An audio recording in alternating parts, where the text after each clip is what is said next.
It's a huge problem nowadays and it's not going away. I mean, the fact of the matter is I think in Ireland alone there's something like 3 quad bikes a week been stolen currently in 2020. People were looking for a device to secure their very expensive piece of equipment.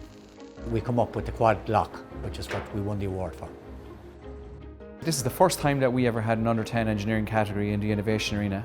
And I think it comes at a time which is really important that we have strong regional focus, and it's really important to develop local indigenous industry.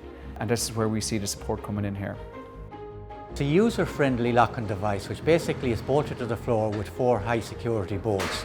You just drive the quad bike onto it, turn one key twice, it's locked. When you come to the bike then all you have to do is turn the key in it again, unlock it right and just drive off it, and it's ready to be engaged again when you come back to lock it up. So it's very user-friendly, very quick to use, very easy to use.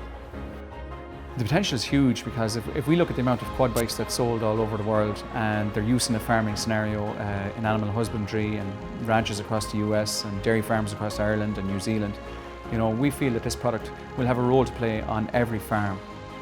Winning this award in conjunction with Enterprise Ireland is very, very important to us because we have a product that we are quite confident that will sell very, very well worldwide, hopefully.